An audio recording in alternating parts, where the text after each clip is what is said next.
दोस्तों नमस्कार। आज की कहानी पंचतंत्र से। हमें अधिकतर बोलने की आदत होती है या तर्क वितर्क करने की आदत होती है। किसी एक टॉपिक पर हम लगातार घंटों विचार विमर्श करते रह जाते हैं। क्या यह सही है? क्या हमें जो हम अपने घंटों आप टेलीविज़न पर देखते होंगे, कई लोग आकर अपनी पार्टियों के या अपने धर्म की बातें पर तर्क वितर्क और उस पर लड़ाई करने को आमादा हो जाते हैं। एक छोटी सी कहानी जिसे मैंने आज पंचतंत्र से लिया है, जिसे आप समझ सकें कि अगर सफल होना है, प्रसन्न होना है, तो क्या वह सही तरीका है कि हम किसी से लड़ते झगड़ते रहें, अपनी ही बात साबित करने पर लगे रहें, अपनी ही राग अपनी ही डफली बजाते रहें। पंचतंत्र की एक कहानी जिसमें 6 व्यक्ति होते हैं, 6 अंधे होते हैं। उस गांव में जहां वे रहते हैं एक हाथी आता है। अब इन्होंने हाथी के बारे में सुन रखा था, लेकिन वे अंधे थे जन्म से, तो चूंकि वे जानते नहीं थे कि हाथी कैसा होता है, तो 6 ने सोचा कि चलते हैं और हाथी को हम छू कर तो देख सकते हैं, भले हमारी आंखें नहीं हैं लेकिन हम छू कर तो उसे देख सकते हैं। अब 6 हाथी के पास पहुंचते हैं। सबसे पहला व्यक्ति हाथी की पूंछ पकड़ता है और उसे सोचता है कि हाथी तो रस्सी जैसा है। दूसरा व्यक्ति हाथी के पैरों को पकड़ता है और वह कहता है हाथी एक मोटे खंभे जैसा है।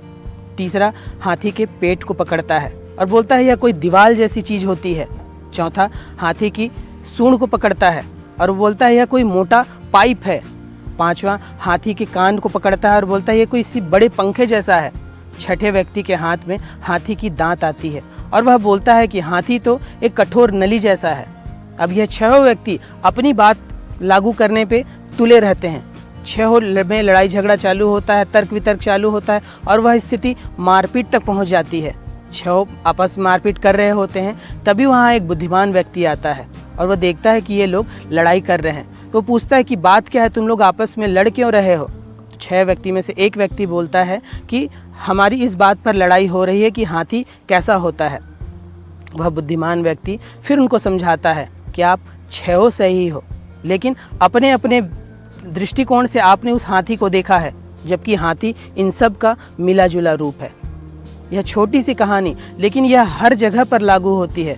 हम चाहे धर्म की बात हो, राजनीति की बात हो, किसी पार्टी विशेष की बात हो, हमारे अपने कोई मत हो, हम उस पर ऐसे टिके रहते हैं कि वही सब कुछ है, वही सब कुछ सही है। हम असल सत्य को देखने की कोशिश नहीं करते हैं और अपनी बात लागू करने के लिए हम लड़ाई झगड़े करने को, दंगे फसाद करने को भी तैयार रहते हैं। हमें कोई एक विशेष भोजन अच्छा लगता है, अब हमारी कोशिश होती है कि हम अपने प्रियजनों को वही विशेष भोजन कराते रहें।